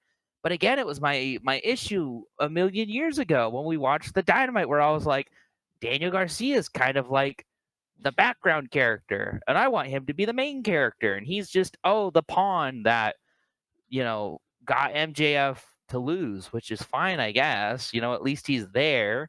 I guess he signed or re-signed, which is cool. And then the whole crux of this is just I still don't like the Tiger Driver. I still don't want to see it ever. So I know that was the whole story, and I know that everyone wanted to see it, and I'm going to be the only one saying I didn't want to see it. But at least, like, God, can the story be over? Can he just say, okay, now I'm not going to hit it, and now I'm just going to win matches, and I'm not going to tease it? Like, can we stop? Like, no more. So I think I've just been annoyed at this whole storyline the whole way. And this was, like, not what I wanted, which was a 2-minute squash, because I think that's the only way where I would have been like, yeah, that's a good ending. But I don't know. This wasn't my least favorite match on the card because there were still some good things, but I thought this match stunk. Gotcha. I'm looking forward to MJF and Swerve whenever they come to that. I think that'll be a really great feud. I'm looking forward to Pac and Osprey it all out. Yeah, that'll be fantastic. And maybe seeing Garcia get something back against MJF too if he's Sure. sticking around. That'd be cool. They teased that. Maybe that's it all out. That'd be a fun match. Yeah. Um, yeah. I was watching some hot takes on one of my favorite podcasts, and someone said MJF should just still be the American champion. They should just keep that around. It's like I didn't lose that. I lost the international. So I think that'd be kind of cool. Uh, but yeah, hopefully Danny Garcia signed. I don't know if it'd be weird if they put him on the show if he didn't, right? Yeah, if he Uh, hasn't yet, he probably has intentions to, would be my guess. Yeah. Or maybe he's pulling like yeah. who was it where they were on Raw and Nitro on the same night, but it's because they Rick taped Raw. Rude. Yeah, what if they're doing something like that and he turns up on Raw? Wouldn't that be fun? That would be funny. Yeah. But yeah, I didn't mind the finish. I like the Tiger Driver because I'm a sicko. So I am yeah, for most and stuff. It's just head and neck stuff. I'm like, ugh, like the one where Swerve breaks the arm or whatever, and they snack a cube Yeah, or snack a stalk of celery under the ring. I love it. That's always a great spot. yeah, But it's just head and neck stuff that I'm like, I don't want to see it. yeah. The finger Like break always makes me kind of giggle too. yeah, it's like silly when Danielson was breaking Swerve's fingers to get him to like not be able to break the hold. That was excellent, but uh, well, yeah. Let's get into this next match. hey, This I was think we my all agree on this one at least. yeah. It was my least favorite match of the night. Mercedes Monet and Britt Baker. Man, I don't know. There just something didn't click here. Like, I can't really pin it on one over the other, but it just did not do it for me. There were a couple cool things that were neat, but yeah, Britt goes for the lockjaw pretty early. Monet gets out of it. Monet focuses on Britt Baker's back, drops her on the top turnbuckle, then a bunch of backbreakers. Monet gives Britt Baker the three amigos and pins, but Britt Baker kicks out. Monet drives her knees into Britt Baker's back. Mercedes Monet gives Britt Baker an avalanche body slam. Monet counters a curb stomp with a power bomb. Britt Baker hits a neutralizer on Monet and covers, but Monet kicks out. Uh, Britt Baker puts on her glove and goes for the lockjaw, but Monet won't let her get it on. Uh, Britt counters. Uh, let's see, the moneymaker into a cradle, and Monet kicks out. Monet hits Britt with a backstabber. Britt Baker reverses another avalanche body slam, which this was cool, into a body slam of her own from the top row. That was kind of neat. Uh, Camille pulls Monet's foot under the ropes to stop the pin, which I think that was kind of clunky too. That didn't quite turn out how it should have, I don't think. Uh, Britt Baker pulls an Eddie Guerrero like move with Camille and throws the belt at her and falls to the ground. I Camille hear, gets ejected. I hear that's Uh, Monet's favorite wrestler. I was actually gonna when you mentioned her doing the three amigos, I was gonna interrupt you and be like, "Do you know that Eddie Guerrero's?" I was just gonna have this whole bit, but I was like, I think I've interrupted you enough today, so I'm gonna just let you. I'm gonna just let you do it and bring it up. uh, But I'll let you continue. I'll let you. It did not help this match to be reminded that Eddie Guerrero is Mercedes Monet's idol. It did not help this match. did Excalibur say it? Did I I think miss that? I think Taz did. Someone. It was either Taz Someone or always says Excalibur. it. Yeah. Yeah. I would have been shocked if Michael Cole somehow jumped on headset and shouted it. That would be fun. That I would have liked. Britt Baker hits a Panama Sunrise on Monet. Monet kicks out, which that kind of makes me wonder if the rumors about her and Adam Cole splitting up, like, would she do that move if they weren't I don't, I don't, together? I don't think that'd be weird. Wouldn't it You be know, weird? to keep doing. I don't know. It's also something where I'm like, I don't really feel comfortable speculating on this stuff because it's their private life. But yeah, Yeah. I don't know if he would hit that. But MJF is still hitting a Panama Sunrise. So and they've Hmm. broken up for sure. Yeah, yeah. Monet bites Britt Baker's finger when she tries to get the lockjaw on her. Uh, then Mercedes hits the moneymaker on Britt for the win. Boo. You know how you said the end of Heartache is your favorite finish, one of your favorite finishers? Well, mine isn't the Moneymaker.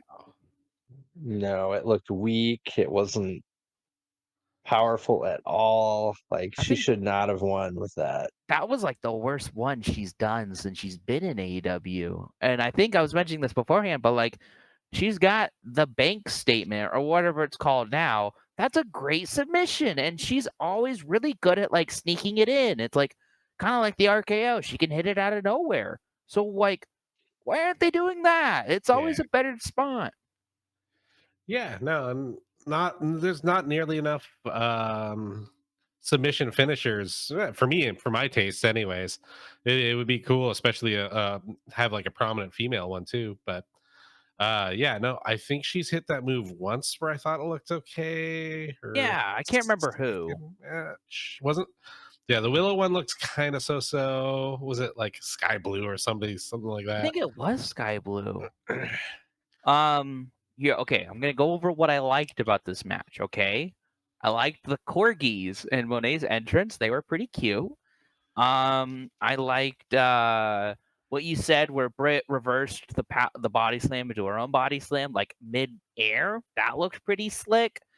I liked Britt Baker's Eddie Guerrero spot and thus the victing of Camille. That was all fun. Um, and that's about it. I hated the finish because it's Britt hitting all these moves and then Monet hitting one shitty finisher, and then that's it. I think it's at the point where like they should have the Noah thought to be like, oh, that looked bad. We should kick out and maybe hit it again. That way, at least if it's two crappy finishers, Yeah, it's double the like I can at least kind of Yeah. accept that. Or hit her with the bank statement. I know they have a new phrase for it. I don't really care. Because I think Monet, I'm willing to say it, Monet was a waste of money. And if yeah, she thinks she'll get the biggest women's contract ever going back to WWE, she's an idiot. Like I Cody starting AEW, even just Cody on the Indies built his like legacy up. Monet leaving WWE, I think it's done the exact opposite, where it's bringing her down.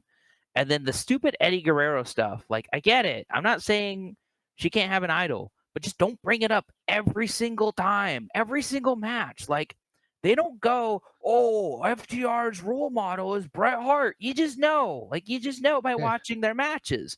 So, like, why do they always have to bring it up for her? It's something that bugged me in WWE, and it bugs me in AEW.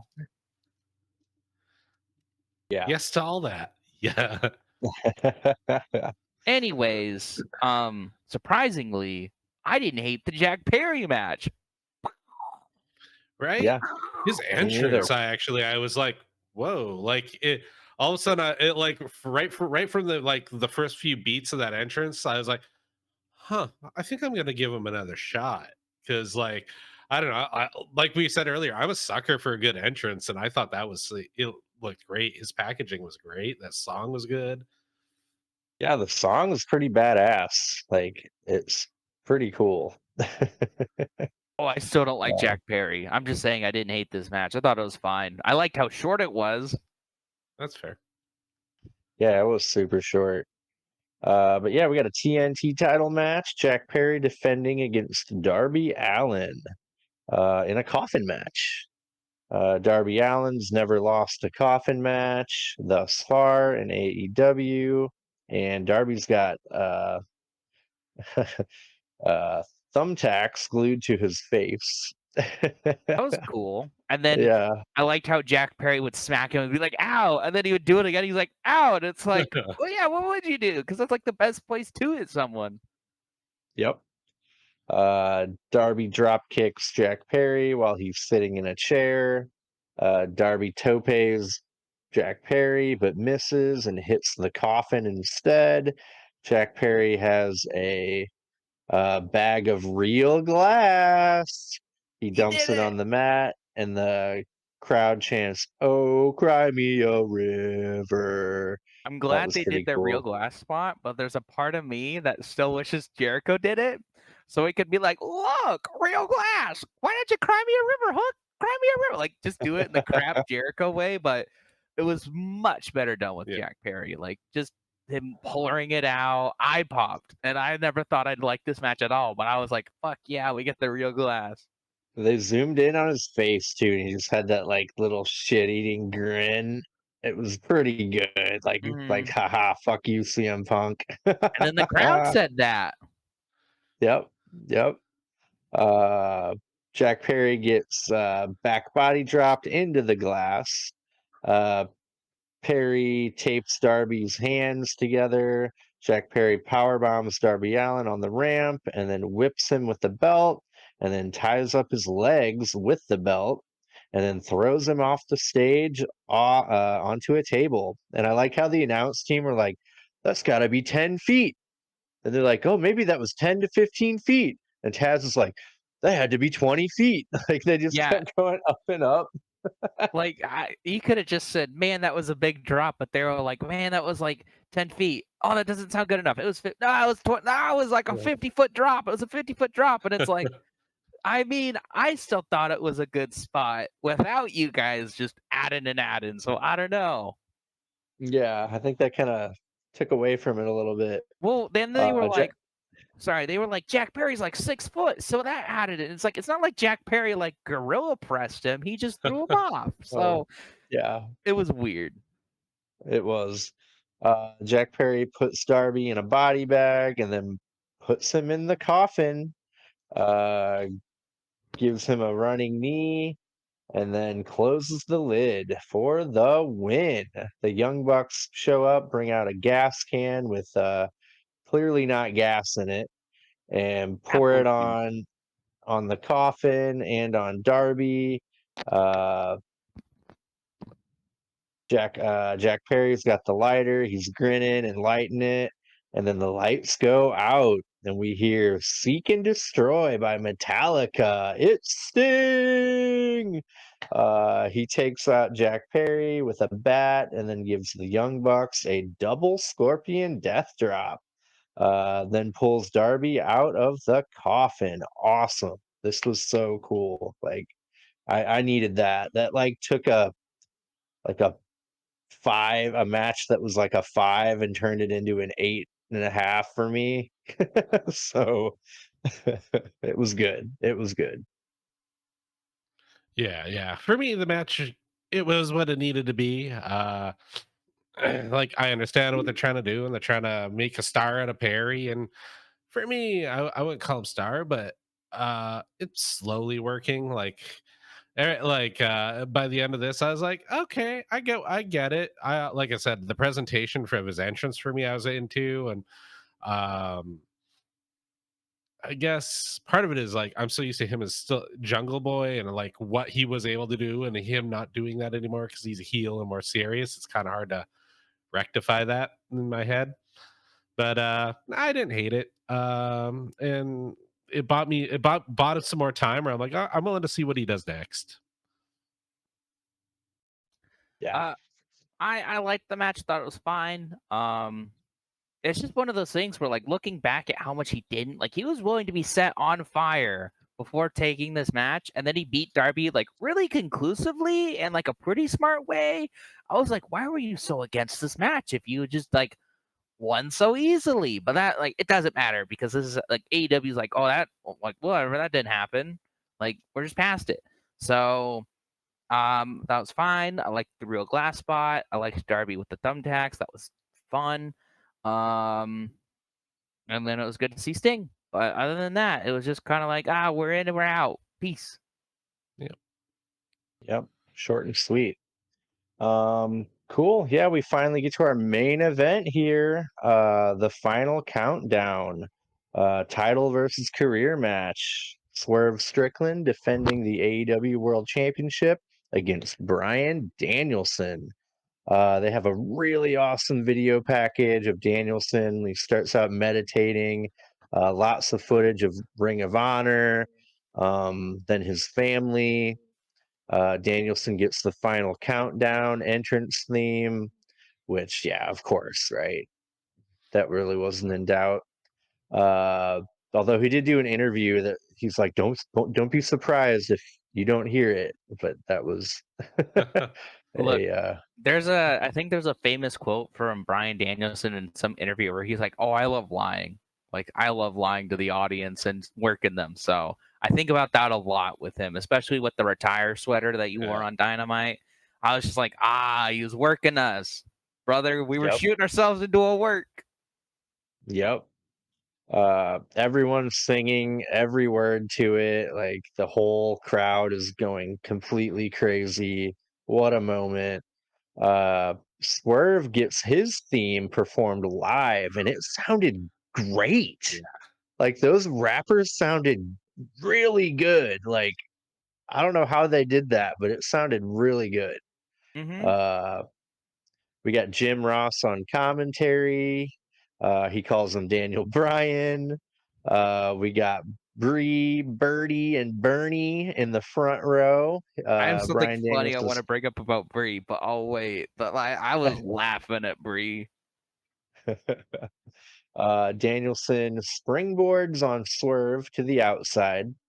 Brian Danielson gets an armbar on Swerve, all tangled up in the ropes. Like Jim Ross is like, "You're not gonna win like that," or whatever he said. He was right. The ref gets hit, and Swerve drops Danielson on the ring bell head first, and he's bleeding really bad, and he looks like he hurt his neck. Dude, that was crazy. Like I thought it was like a rubber prop or something crazy, but you heard it like clink, clink, clink, clanking as Nana was picking it up, dude. Yeah, It is the ring bell. Uh, it looked like he just straight up nailed it too. Like, oh my god, I was scared. Uh, Swerve kicks Danielson's head in, right in front of Danielson's family on the floor. Uh, Swerve gives Danielson an avalanche back body drop. Danielson counters a Swerve stomp into a crossface with a leg lock. Swerve counters a running boot into a flatliner. Danielson gives Swerve some yes kicks. Brian Danielson gives Swerve an avalanche tiger suplex, covers him for two. That was really cool. Danielson kicks Swerve's fucking head in and then gets Swerve in the cattle mutilation, but Swerve powers out and drops Danielson right on his neck. The ref calls for the doctors, but the match ends up going on. Somehow Swerve and Nana made the doctors leave. Swerve hits a Swerve stomp on Danielson, covers him, but Danielson kicks out. Then Swerve hits the house call, then another, and then a third, and he pins Danielson, but Danielson barely gets his shoulder up. That was like, ugh, barely. it was a Yeah, Shane real McMahon kick nonchalant. out. Yeah. Yeah, it was. Danielson no sells kicks from Swerve and then gets fired up and says, "I love you," to his family with every kick. Swerve no sells a Bisaiku knee, then hits a house call and big pressure and covers, but somehow Danielson kicks out. Good gosh. Uh, Hangman shows up ringside, but security takes him away. He just looks deranged, like he's lost his freaking mind, which is awesome. Danielson hits another Bisaiku knee and covers, but Swerve kicks out this time. They battle until Danielson hits another Bisaiku knee, then another. Then the label lock. Uh, Danielson tries to break Swerve's fingers so he can't get out of it, and then hooks the arm, gets him in a full label lock, and Swerve taps out. We got a new AEW World Champion, and his family is celebrating with him in the ring. That was really cool, really special moment. The crowd is going bananas, like unbelievable. What like this is the moment that had me like convinced there's no way Danielson's not winning this. Like this moment right here is what has to happen. Like that feel good. Yeah. It was great. Unbelievable. Yeah, I match gave me chills. Like their acting, the selling, like that moment when, you know, Swerve was momentarily distracted. Boom, eats that psycho meat, and then just looks at him and starts laughing and brushes it off. I was like, "Oh, you're screwed!" Like that was just sinister. Yeah, the acting through the whole thing. That one shot where, like for a change, production got something done very well. Where Brian was in the foreground, Swerve was in the background, and you could see he was looking off camera to his family, and he's like, "I'm sorry," right before boom, taking that last call to the back of the head. Like, wow, it's just fantastic. Like two matches in the whole show that were just like the wrestling, while very good, the storytelling was just like that and the Tony Storm match. Like, holy crap! Like, you're lucky if you get two matches as good in a year out of a promotion, and you got them on the same show. That was incredible. Well, unlike the Tony Storm one, that was arguably built up for like a year, and this one, I think until Brian added the career stipulation, the build sucked Yeah. because he just won the Owen, and then he took a break for 2 weeks, and then it was like Jeff Jarrett was like, "Hey man, you kind of suck right now. Don't suck. Like this is important." And then Eddie Kingston was like, "Hey man, you kind of suck right now. Don't suck. This is important." And then Brian Danielson got really fired up, so it picked up right near the end. But my God, this was a fantastic match. I loved it. It was a little bitty slow in the beginning, but I still loved it. I like how big this match felt, not only with the whole crowd singing the final countdown, but like you said, Dave, where the live performance was really good. Like so good. I thought like they were playing the theme, and then I saw the guy sing, and I was like, no, he's just doing it like perfectly. Yep. Um, and then I loved how they were doing the ring introductions, and Justin Roberts started announcing Swerve, and then Nana just went, "Whose house?" Just stole it for a second. I thought that was fun. Um, Swerve kicking Brian Danielson's head in front of his family was awesome. My goodness, what a spot. I think as he was like yelling at them, he made Birdie cry. And so Nana went over and started dancing, like to rub it in. Oh, like I know I'll be honest, I was a little sad that Swerve's babyface run is over, but man, it's nice to have that. It was funny. Um, and then I was kind of like concerned because in the past, when you have like this could be weird, but like when you have an uprising star who's losing the belt to a more established star, it's typically one finisher and it's over. I think about when Sting beat Ricky Starks for the tag team title. It was one death drop and that was it. And I was like, I kind of wanted Ricky Starks to have more. But Swerve no selling that kick. Oh, it was awesome. Or the knee. Oh, that was awesome. Um, just everything. Two things. Brian Danielson kicking out of the big pressure is the first person to kick out of the first big pressure, and this is the first time Swerve has tapped out in AEW. So two big firsts in this one match. That's pretty cool. Um, and then I like how when Danielson wins and they start playing the song, you could barely hear it because the crowd is so loud. So I even though I'm sad that Swerve's reign is over, I can't argue that this wasn't the right decision because it obviously was. Um, Brian Danielson being added to the list of AEW World Champions, I would say does nothing but help the belt. Right. Um, and I just think this was the right call. Even though I'm sad that Swerve's reign is over, it was a fantastic match. And I'm looking forward to what they do with Danielson. And I think it opens the door to he doesn't have to do when I lose the belt, I retire. Even though that's a good story, I think it's better to just have him lose the belt. He goes away for a bit, and then once or twice a year, he could come back for a match. The one funny thing was like every time they panned to Brie, it looked like she was annoyed. And I was just like thinking, I was just laughing about thinking about the Bellas back in the day. And I was like, they've never cared about wrestling. They just wanted the paycheck. So I don't think she ever expected to be in a position like this where she has to like be excited because she did not look excited. She looked like she wanted to go home and she was tired of wrangling the kids. So I was laughing at that. And then the only other thing I have to say about this match is where the hell was Moxley? Like, you couldn't have him take a little break from his vacation and have him be like, hey, good job, Danielson, give him a pat on the back and then go back on his vacation. Like, that's it. But all in all, good call, the right decision. Great way to end the pay per view. Unlike last year, All In, where I liked the MJF Adam Cole match, but it kind of had like a weird finish where the double clothesline they pinned each other, so it was like a draw. And then it was we'll go as long as we want in Wembley, which was cool. And then MJF just won with the roll up.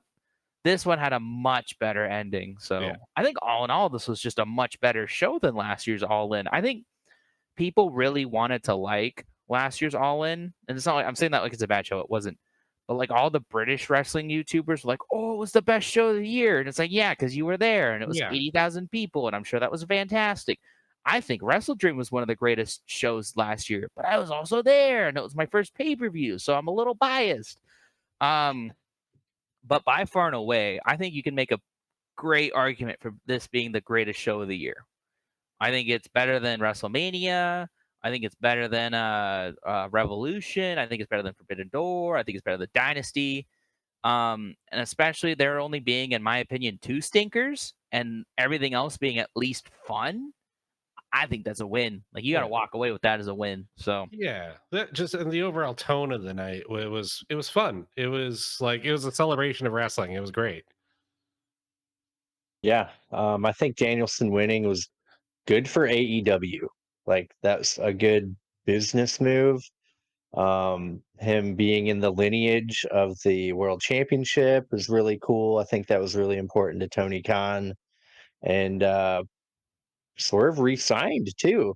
yep, So that's pretty cool. I'm really happy about that. Yeah. So yeah. um I hope Swerve wins it again at some point, but Swerve still has years and years on his career, so I'm not concerned that that'll not happen. Um, And yeah, I think it was just like I think I heard a story about Danielson didn't want to win the belt like before this, and even like as they were building this, he was still pushing against it. So, god damn it, you reverse Hogan. Sometimes Yeah. just take a win.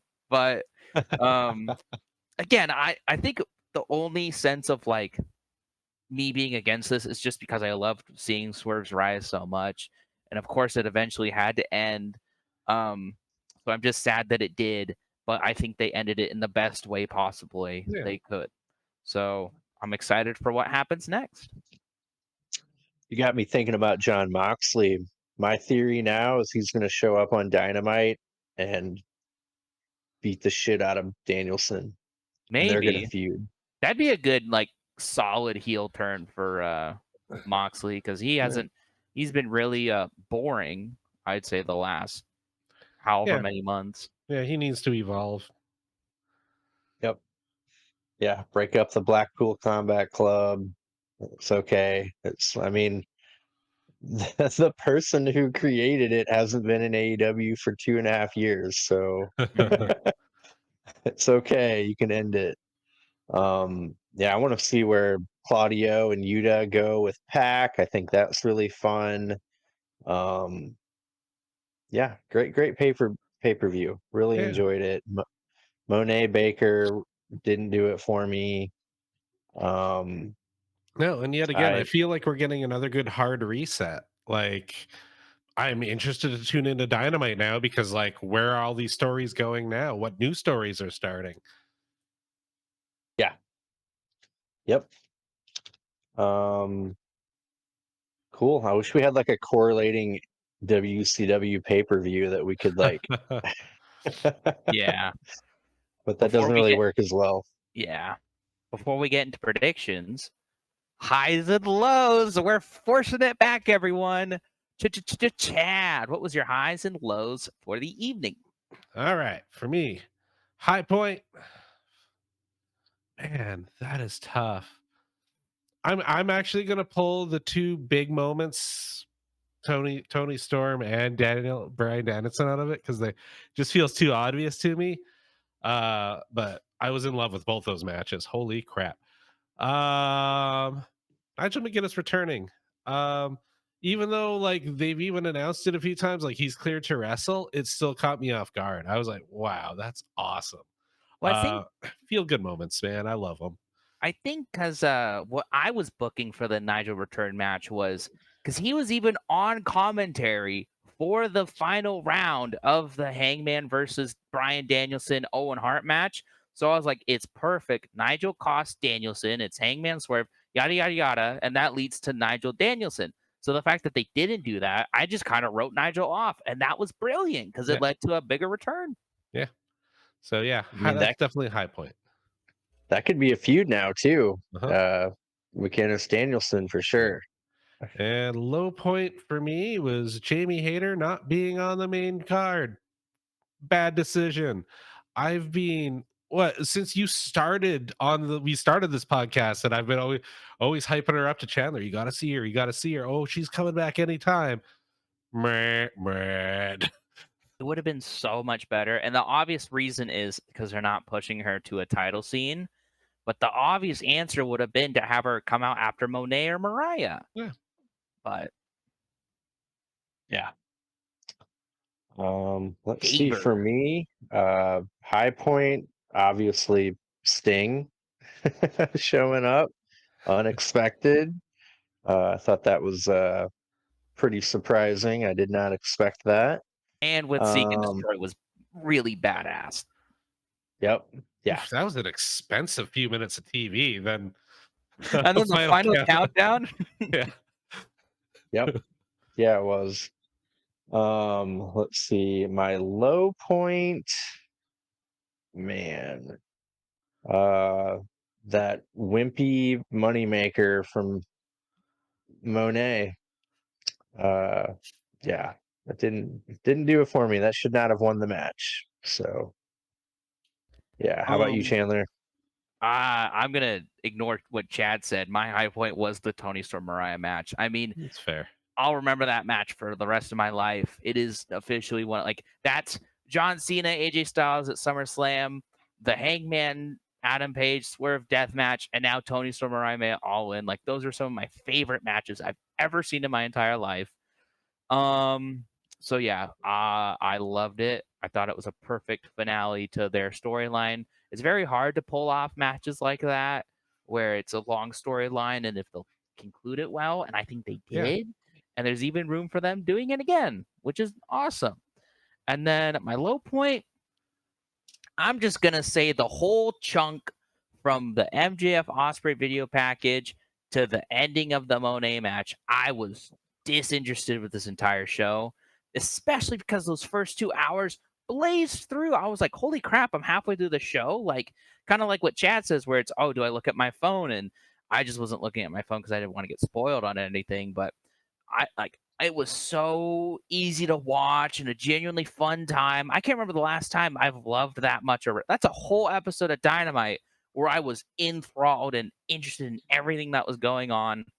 And then it was just like a 45-minute long or like even longer, like an hour long chunk of just boring and I didn't care. And I know that's personal, but I can't decide which match I disliked more, so I'm just gonna throw them both in there. Fair. Dude, MJF was so much cooler when he returned and he was like trying to be a badass. Like that was so cool. Like, Yeah. People were God, saying he was why like did he? Triple H 2002, which is Right. like the best Triple H time.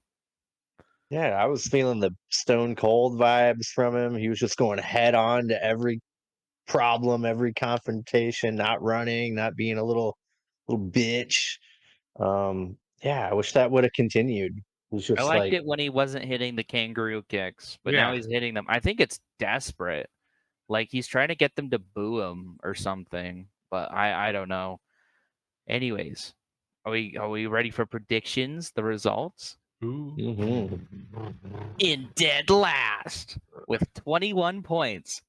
Me. So that I was not surprised at that, especially after watching the show. Swerve lost, Tony Storm lost, Takeshita wasn't even there.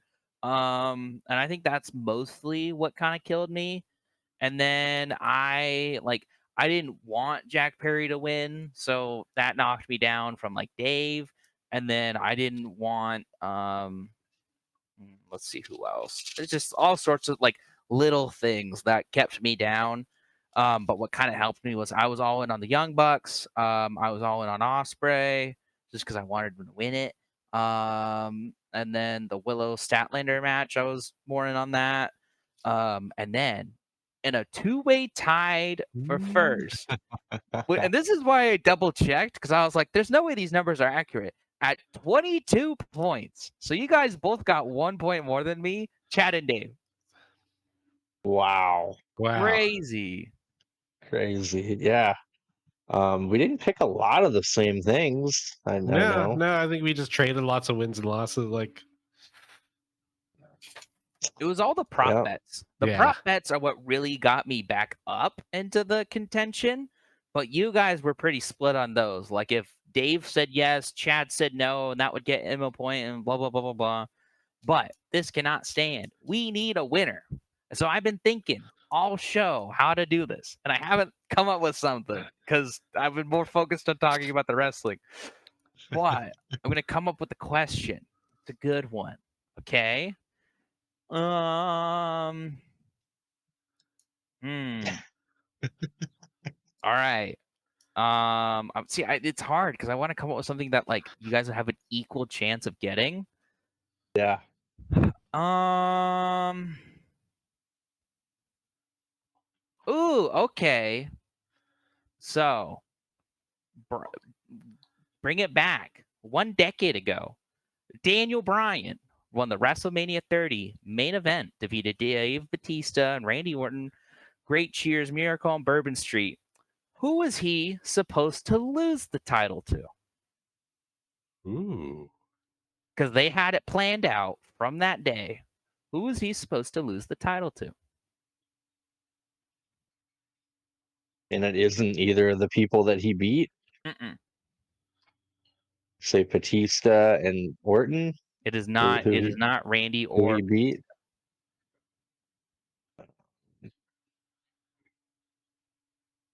Man, oh man. A decade ago? Dean Ambrose. no. If I give you a hint, Chad might ooh. get it, but I don't. I'll throw a funny one out there just because I think it's amusing. Seamus. No, was it Shivish?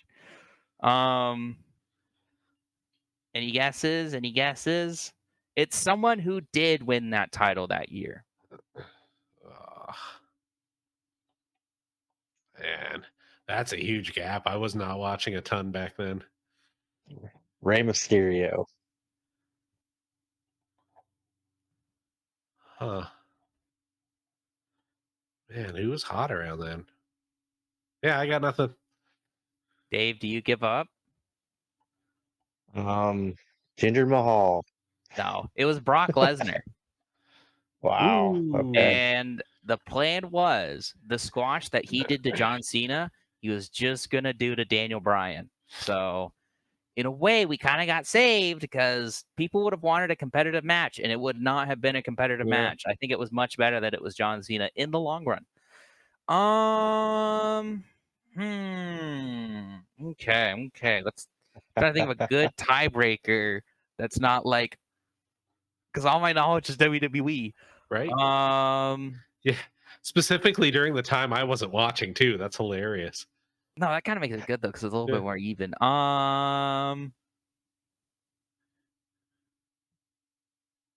Okay. So,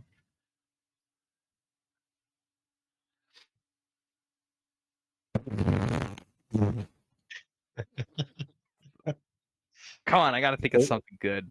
Because it's We like could do it's the hard tiebreaker on Dynamite.